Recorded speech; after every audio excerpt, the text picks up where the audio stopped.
Bonjour, bienvenue, bienvenue au colloque du CNAES qui marque le 20e anniversaire du Conservatoire national des archives. J'ai le plaisir et l'honneur d'accueillir à cette table un certain nombre de nos partenaires et je vais reprendre la parole après pour dire quelques mots du sens de cette journée, mais d'abord permettre à nos partenaires d'ouvrir ce colloque. D'abord, Monsieur Emmanuel Pénicaud, qui est chef du bureau d'études et partenariats scientifiques donc, au SIAF. Et vous représentez Monsieur Lemoine, directeur du SIAF. C'est à vous. Merci beaucoup, Monsieur le Président. Bonjour à tous. Comme vous l'avez souligné, je représente Monsieur Hervé Lemoine, donc le directeur chargé des Archives de France, qui n'a pas pu se libérer ce matin et qui me prie de l'excuser auprès de vous. Commencer peut-être juste par un tout petit rappel institutionnel pour expliquer ce sigle barbare de SIAF, Service interministériel des Archives de France. Vous savez que le réseau des archives en France est organisé de la façon suivante. Dans chaque ville d'une certaine importance, un petit service d'archives municipales. Dans chaque département, un service d'archives départementales, vous les connaissez bien. Et au plus haut niveau de l'État, un gros opérateur, donc, qui est les archives nationales dans lesquelles nous nous trouvons ce matin. Au-dessus, pourrait-on dire, de cet ensemble, il y a une toute petite cellule d'administration centrale qui relève du ministère de la Culture et qui s'appelle donc anciennement la Direction des Archives de France et aujourd'hui, depuis les réformes de ces dernières années, le SIAF, donc Service interministériel des Archives de France. Voilà, donc ancienne Direction des Archives de France chargée d'animer et de coordonner un petit peu l'ensemble du réseau des archives. Alors, c'est à ce titre que j'interviens ce matin et je vous remercie de m'avoir proposé cet accueil. L'administration des archives, vous le savez, elle s'occupe d'abord des archives publiques. En France, les choses sont, sur le papier du moins, bien tranchées. Il y a d'un côté les archives publiques et puis d'un côté les archives privées, d'un côté l'administration et d'un côté, pourrait-on dire, la société civile. Je dirais qu'on voit bien avec le CNAES que cette distinction, elle a ses limites. Elle est évidemment nécessaire à l'organisation de la société, mais il me semble que dans les archives que vous collectez, par le travail de collecte et d'exploitation que vous faites, vous êtes en réalité au cœur de la société et de fait au cœur de la chose publique. Je réfléchissais ce matin en arrivant à ce terme d'action sociale. Action sociale, on sait aujourd'hui ce que ça veut dire, ça signifie l'engagement, ça signifie ce que vous faites tous les jours dans vos institutions, mais plus profondément, j'allais dire l'action sociale, c'est bien ce qui meut la société, c'est ce qui la fait mouvoir, c'est ce qui l'anime, ce qui la fait vivre, et en poussant un petit peu l'image, on pourrait dire que toutes les graines qui ont été semées dans les institutions dans lesquelles vous avez travaillé, ben, ce sont ces graines qui font aussi fleurir et grandir la société. Alors, c'est un langage un peu poétique, mais finalement, est-ce qu'on peut imaginer que les archives publiques, cette administration des archives, se désintéresse de l'action sociale? Ça n'est pas possible en réalité. Les archives, elles sont conservées. Pourquoi? Parce que les archives sont l'image de la société, elles sont le reflet de la société, reflet qui permettra à nous-mêmes et à nos successeurs d'écrire l'histoire du temps présent. Et du coup, on n'imagine pas que les archives soient uniquement le reflet d'une production administrative, qui évidemment par nature est aussi le reflet de la société, mais qui n'est pas le seul reflet de la société. Alors, depuis bien longtemps maintenant, on sait qu'il y a une planète et il y a des satellites dans l'organisation des archives. La planète, c'est la planète archives publiques, telle que je vous l'ai décrite. Cette organisation, bien rodée depuis la Révolution, un merveilleux réseau d'archives publiques extrêmement bien organisé, extrêmement normalisé, avec une très grande cohérence de politique, de tradition. Vous savez que dans chaque département français, les archives sont classées selon le même cadre, sont ouvertes à tous les citoyens, c'est la loi qui le dit, sont facilement accessibles, de plus en plus souvent mises en ligne. il y a donc cette organisation des archives publiques. Et puis nous savons qu'il y a des satellites. Et ces satellites, je trouve que le CNAES est l'un des plus remarquables. On sait bien que l'administration ne peut pas tout faire, que les fonctionnaires chargés des archives ne peuvent pas collecter partout. Et du coup, ils savent aussi, et l'exemple du CNAES le montre, l'exemple de cette convention signée en 2002, quelques années après votre naissance, le montre bien, qu'ils doivent s'appuyer parfois sur les acteurs qui sont vraiment au cœur de ces activités d'ordre privé, mais qui intéressent toute la société. Alors, il y a le CNAES, on pourrait citer beaucoup d'autres organismes avec lesquels le CIAF, les Archives de France et les Archives publiques sont en partenariat.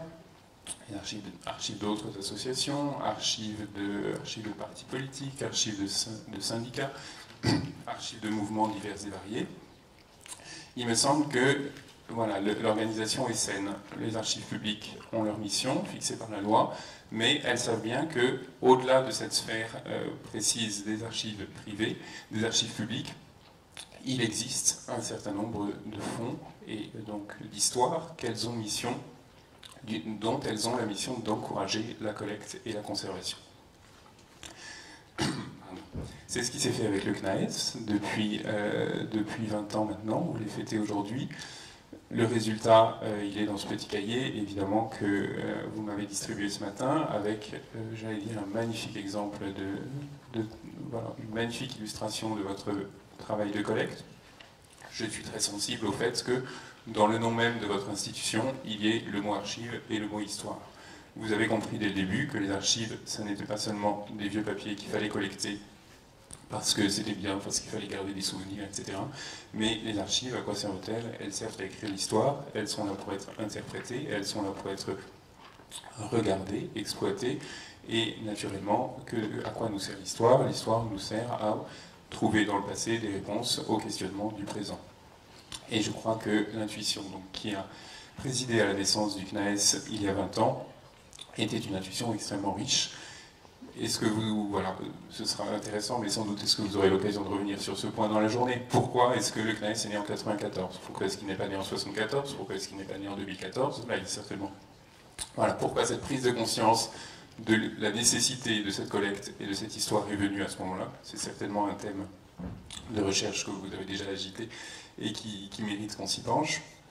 Toujours est-il que le résultat est magnifique. Et je voudrais donc, avant de laisser la parole à Emmanuel Rousseau, vous souhaiter un très bon anniversaire et au moins 20 ans de collecte nouvelle et de travail à l'avenir. Merci.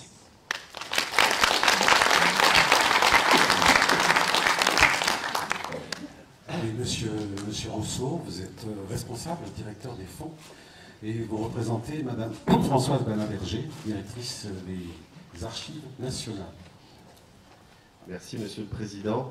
Je dois vous présenter les excuses de notre directrice, Françoise Banat-Berger, qui est retenue par une réunion administrative sur notre site de Fontainebleau ce matin, site dont vous avez peut-être entendu parler des soucis très importants que nous y connaissons depuis plusieurs mois. Et Françoise Banat m'a chargé de vous transmettre à la fois toute son amitié, ses félicitations pour l'organisation de cette journée, et vous dire qu'elle était très marrie de ne pas pouvoir participer à vos travaux. À l'occasion des 20 ans du Conservatoire national des archives et de l'histoire de l'éducation spécialisée, les archives nationales sont très heureuses de conserver désormais les archives du CNAES qui ont été déposées dans notre nouveau bâtiment de Pierrefitte-sur-Seine, où vous vous trouvez il y a déjà 2 mois. Le fonds d'archives que vous avez rassemblé est déjà considérable. Tout d'abord par son importance matérielle, puisqu'il représente près de 4000 articles, soit un petit peu plus de 450 mètres linéaires de documents. Ce fonds a été transféré à Pierrefitte-sur-Seine à la fin du mois de septembre dernier. Et je souhaiterais aussi remercier tous ceux qui ont contribué au bon déroulement de cette opération. Un déménagement d'archives est toujours une opération complexe et difficile dans sa préparation, dans sa réalisation et puis ensuite dans son achèvement, que ce soit le service interministériel des archives de France, les archives nationales du monde du travail à Roubaix, le CNAES lui-même et bien entendu le département des archives privées et des archives nationales qui est, je dirais, le gestionnaire de proximité de ce fonds et qui assure la médiation entre la conservation et la communication de ces archives. Le CNAES est désormais donc conservé aux archives nationales sous une cote, c'est-à-dire qu'on lui a affecté un ensemble alphanumérique qui nous permet de le connaître et de mémoriser son existence ici, qui est la cote 208 AS, la série AS étant dévolue aux archives d'associations. Alors, bien entendu, après un déménagement, il faut procéder à un certain nombre d'opérations matérielles, le récollement, la réinstallation, éventuellement une nouvelle cotation et s'assurer aussi que toutes ces informations soient entrées dans le système informatique de communication des archives. Donc pour le moment, je dirais que le temps que ces travaux soient menés, les fonds qui ont été transférés ici à Pierrefitte-sur-Seine il y a 2 mois, eh bien, sont pour le moment, et j'espère très très temporairement, non accessibles à la communication. Mais je suis sûr que mes collaborateurs, notamment des archives privées en lien avec vos collaborateurs, Monsieur le Président, notamment Monsieur Cid et puis Monsieur Gardet, travaillent d'arrache-pied à rendre accessibles ces fonds dans les délais les plus brefs. Le fonds du CNAES est aussi un fonds considérable par la richesse de son contenu. Et richesse de son contenu qui repose d'abord sur sa cohérence. Les archives qui ont été transférées des archives nationales du monde du travail à Roubaix à Pierrefitte-sur-Seine sont les archives des associations qui ont une portée nationale. Les associations qui ont une portée plus locale, d'intérêt plus local, voient leurs archives conservées plutôt dans des services d'archives départementales en fonction de la répartition des fonctions et des tâches que vient de nous présenter Emmanuel Pénicaud. Et je pense en particulier aux archives départementales du Nord, où il y a un certain nombre de fonds qui dépendent du CNAES qui sont déposés. Aujourd'hui, aux Archives nationales, le fonds du CNAES est constitué de 46 dons ou dépôts, que ce soit de la part d'associations, comme l'Association des travailleuses sociales, l'Association nationale d'entraide féminine, l'Union nationale des associations régionales de sauvegarde de l'enfance et de l'adolescence, ou l'Association nationale des éducateurs de jeunes inadaptés. Et puis, on a à côté de ces fonds associatifs des fonds qui sont aussi déposés ou donnés par des particuliers qui ont été de grands acteurs de l'éducation spécialisée dans les 50 ou 60 dernières années. Et là aussi, je dirais que tout l'intérêt est d'avoir à la fois la vision collective, associative, mais aussi la vision particulière de l'action d'un individu. Et je crois que c'est quelque chose d'extrêmement précieux, le tout étant rapproché des fonds de l'administration centrale qui sont conservés ici. Je pense en particulier au fonds du ministère de l'Éducation nationale, autrefois de l'Instruction publique, et aussi au fonds du ministère de la Justice, puisqu'il y a là un partage, je dirais, de compétences qui est extrêmement fort dans vos préoccupations sur ces 2 fonds. Pour l'archiviste, ce qui est très intéressant aussi, c'est que le fonds du CNAES offre une très grande variété de possibilités de thèmes de recherche. Je dirais que le panel est extrêmement important et sans vouloir être exhaustif, bien entendu, on citera des préoccupations qui sont aujourd'hui socialement très présentes, comme par exemple la gestion de l'autisme, l'éducation spécialisée, l'enfance maltraitée, les migrants, la psychosociologie. Je crois que notre partenariat s'annonce extrêmement riche et c'est avec beaucoup de plaisir que les Archives nationales collaboreront avec le CNAES et surtout essaieront de vous aider et promouvront ce qui a été votre objectif depuis 20 ans.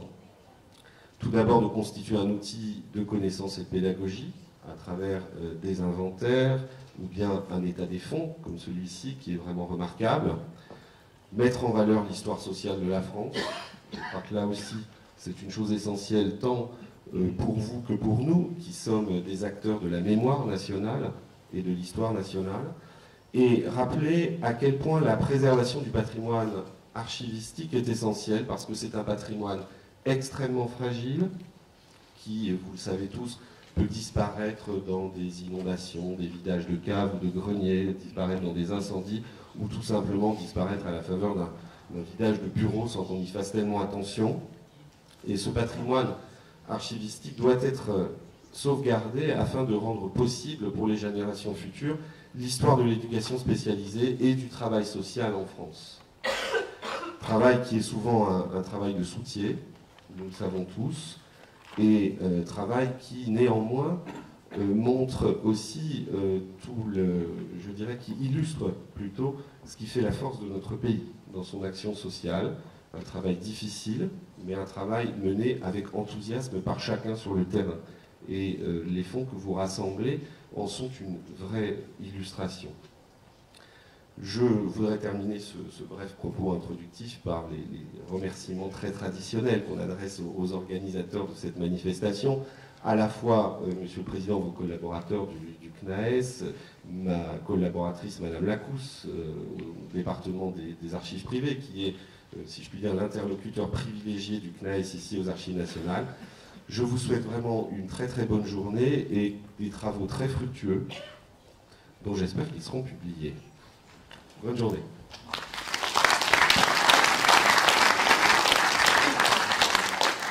Nos travaux seront publiés, ils sont enregistrés. Et merci M. Rousseau, merci M. Pénicaud pour ces mots d'introduction et aussi ces félicitations.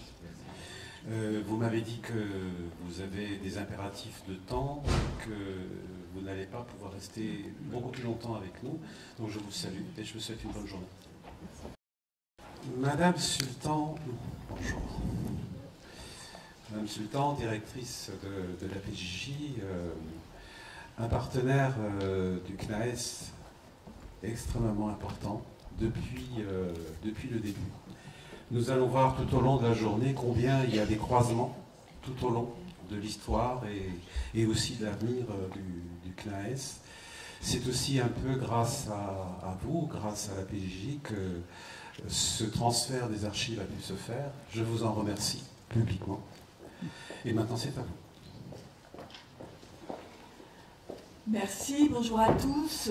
C'est un plaisir de me donner l'occasion, d'une part, de découvrir ce centre des Archives nationales récemment inauguré, par ma présence aujourd'hui, de comprendre, de mieux vous connaître et d'approcher donc l'action essentielle que vous conduisez pour la mémoire du travail social.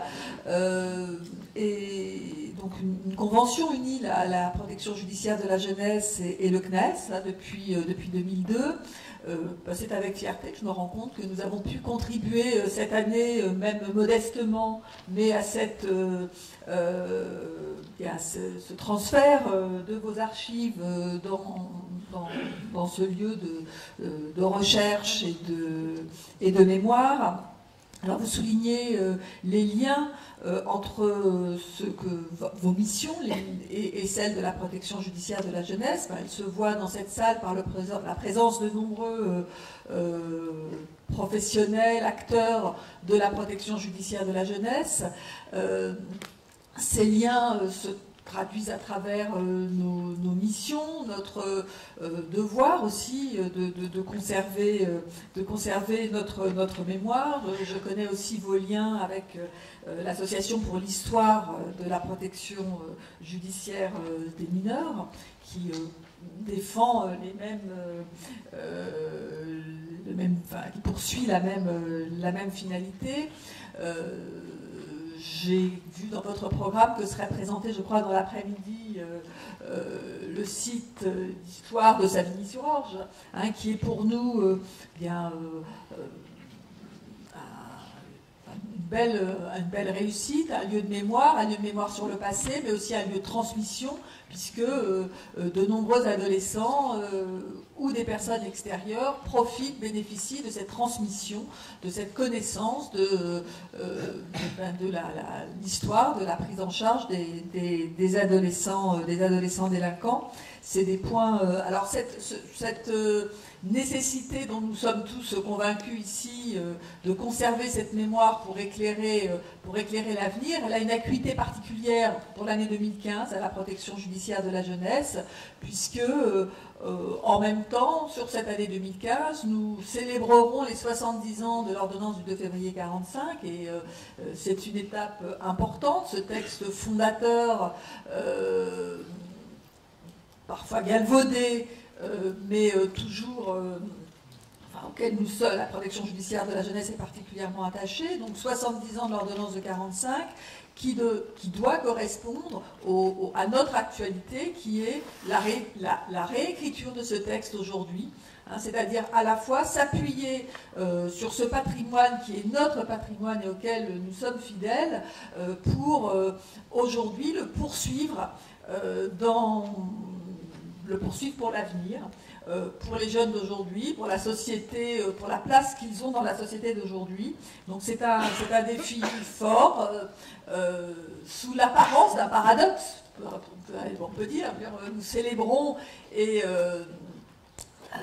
nous réécrivons globalement ce texte, mais nous inscrivons, je dis, une apparence de paradoxe, puisque nous sommes bien dans la continuité et dans les traces de ces textes, de ce texte fondateur. Donc l'année 2015 est une année, vient rappeler pour la protection judiciaire de la jeunesse l'importance d'inscrire notre avenir donc, dans l'histoire. À l'occasion d'ailleurs la ministre a souhaité organiser un événement le 2 février 2015 pour parler de la jeunesse, pour parler de la jeunesse délinquante, les prises en charge,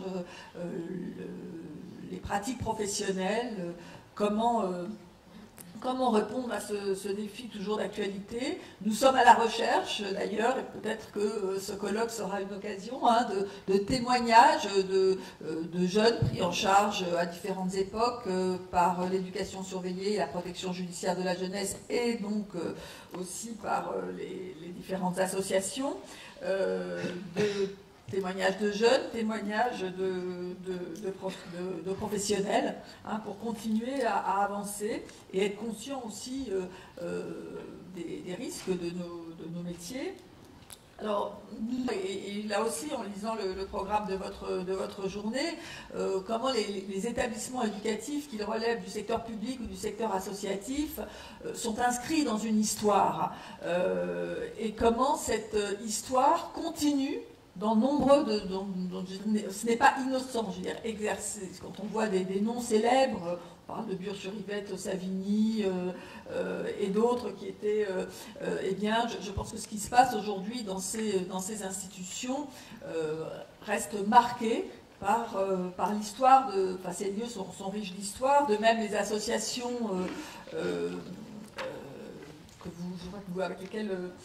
sur lesquelles il y aura...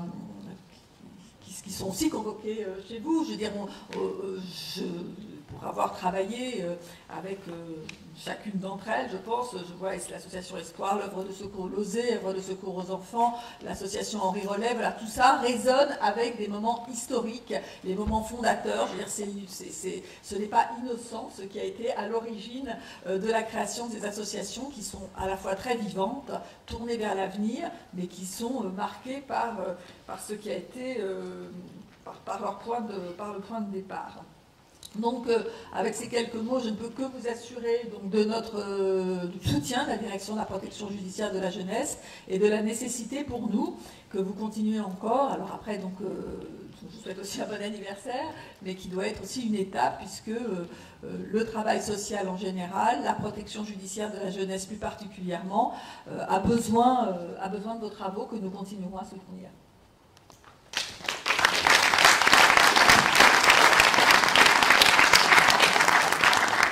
Merci beaucoup, Madame Sultan. Je pense, vous m'avez dit que vous pouvez rester un peu avec nous ce matin.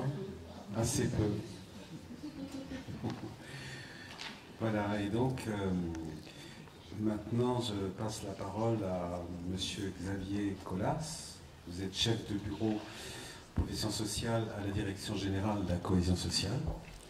Et vous représentez aujourd'hui Madame Bach-Schmidt, qui est sous-directrice des professions sociales à la DGCS, que j'ai saluée hier, dans le cadre d'une journée organisée par le Conseil supérieur du travail social sur le travail social communautaire.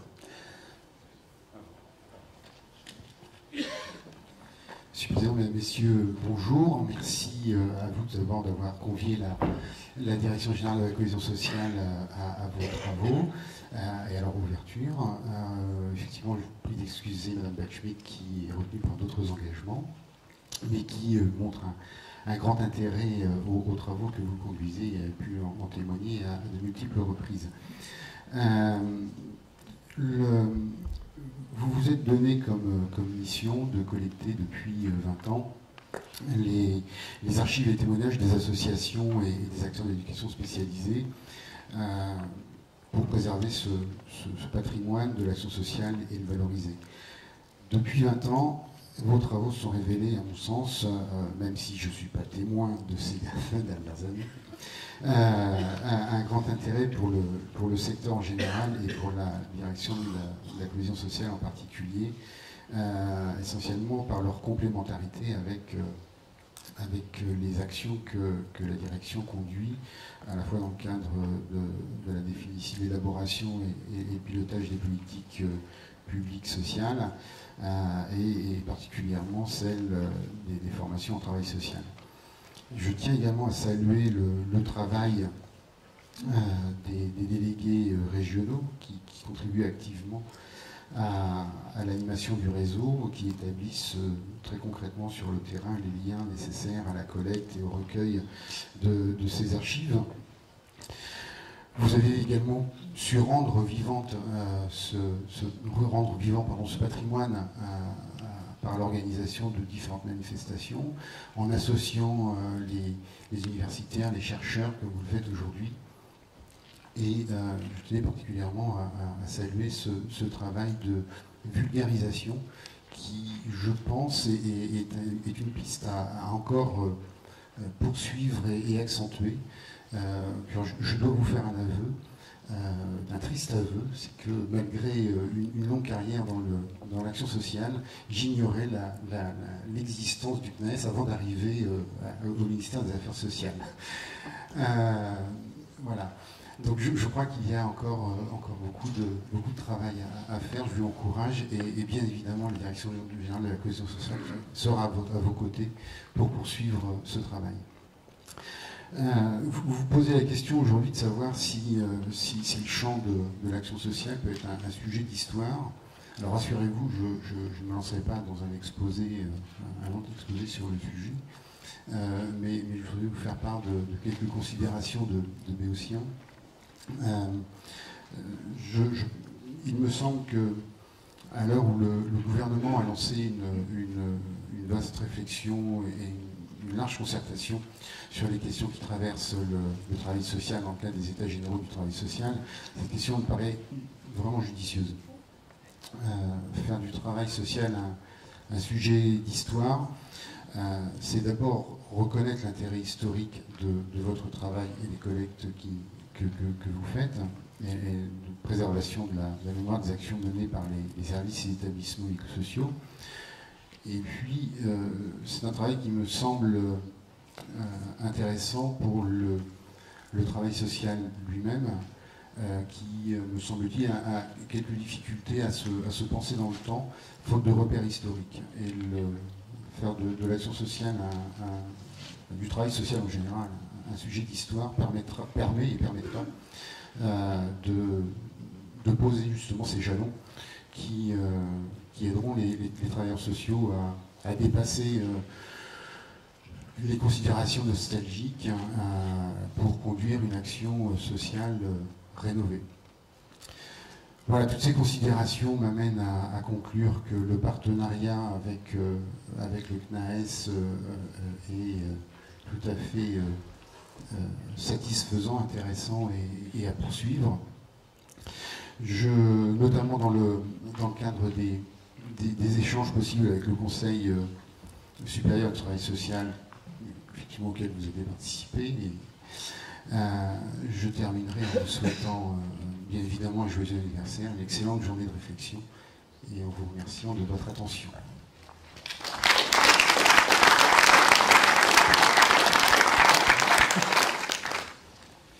Merci beaucoup, Madame Sultan et Monsieur Colas.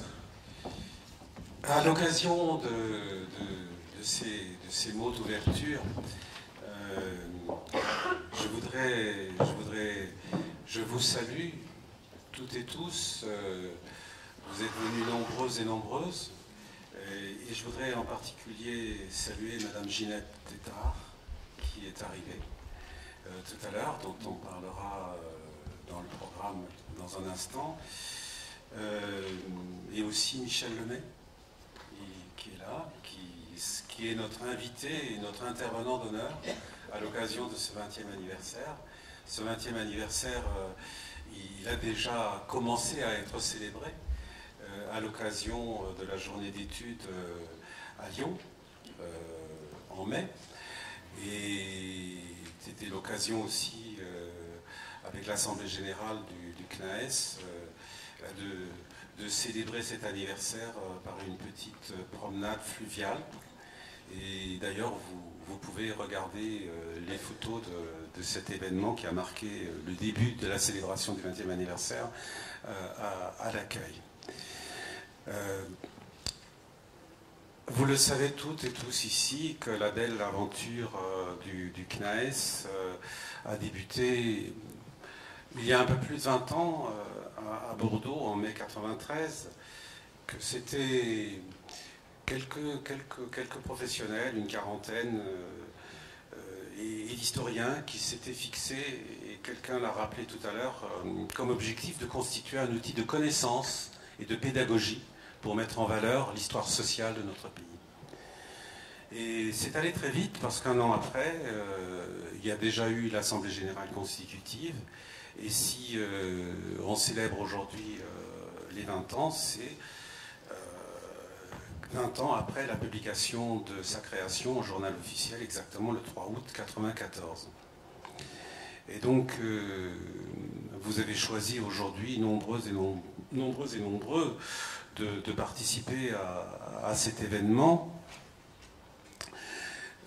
Comme sur les chemins de beaucoup d'associations, de nombreuses associations, et vous êtes aussi engagé dans d'autres associations que le CNAES, le parcours de ces 20 années a été fait de bosses, a été fait de creux, mais aussi de petits et de grands bonheurs. Je l'apprends au fur et à mesure.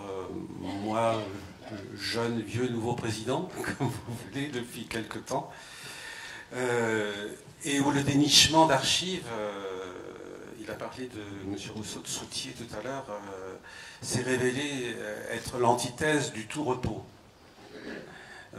J'ai entendu, ça se dit pas trop des fois quand on dit voilà, oui, ben voilà des archives de telle et telle association, mais tout le travail qu'il y a en amont pour pouvoir faire en sorte que ces archives soient là maintenant, ben, c'est tout un travail.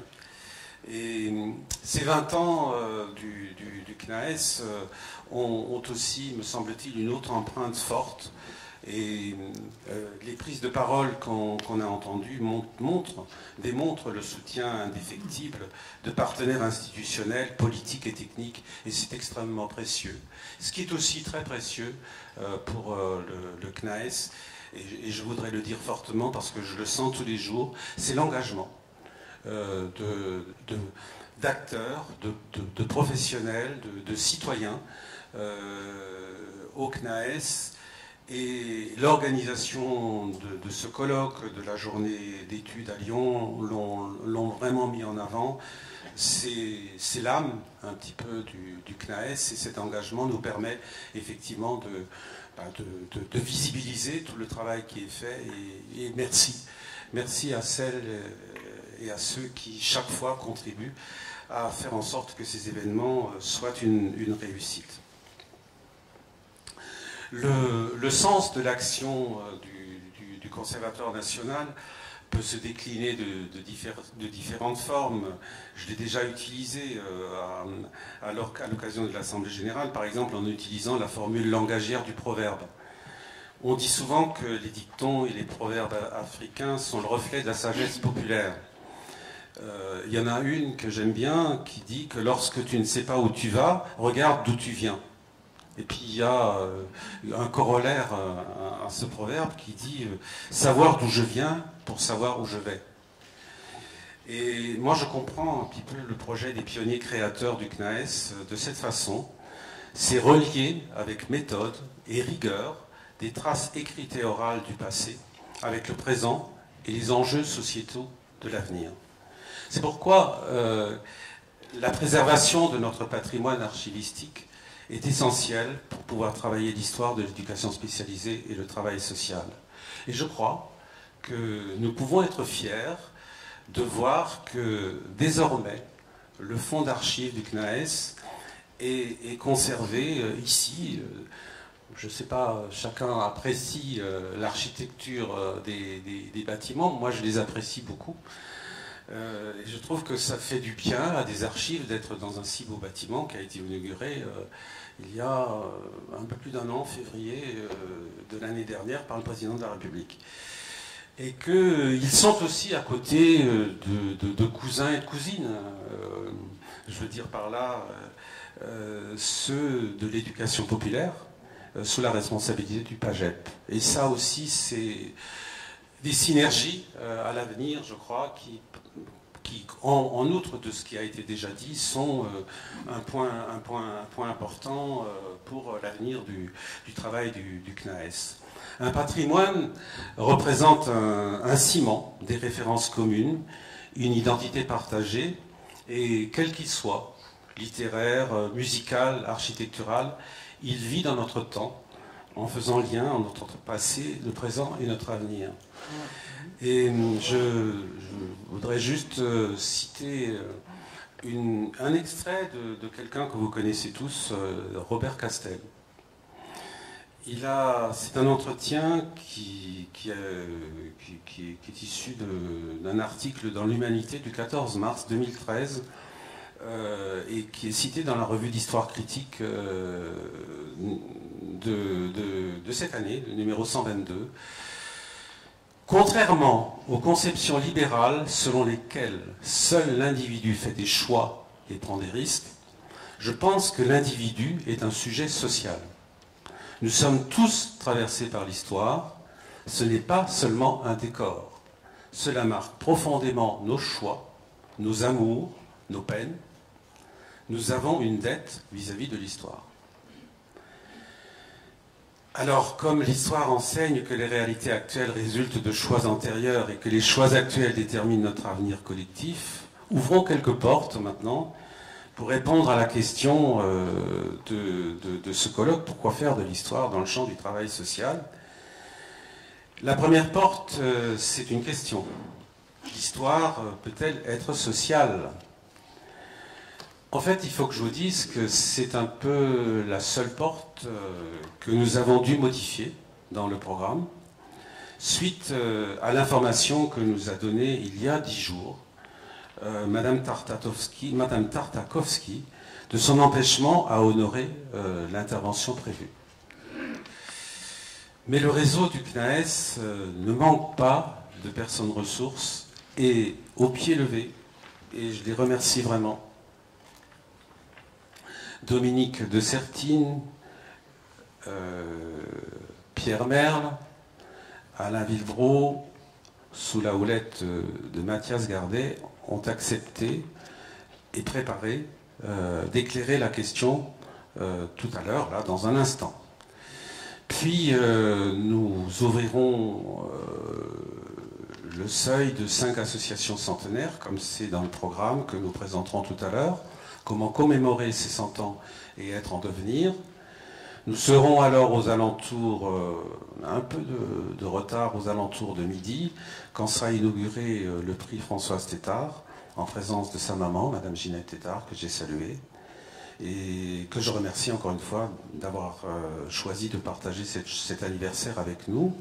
Et cet après-midi, j'aurai l'occasion de redémarrer à 14h, pile. Parce qu'on a un souci aussi, mais je crois aussi pour le respect de l'engagement de chacun. Impérativement, il faut que l'amphithéâtre soit vide, oui, à 17h. Donc on va tenir le temps, mais il y a aussi encore beaucoup de contenu, beaucoup d'intensité. Et donc, si vous le voulez bien, être là à 14h, ce serait magnifique. Donc voilà un petit peu ce qu'on va faire maintenant. J'appelle nos 4 intervenants à venir à la tribune et vraiment je vous remercie de votre écoute.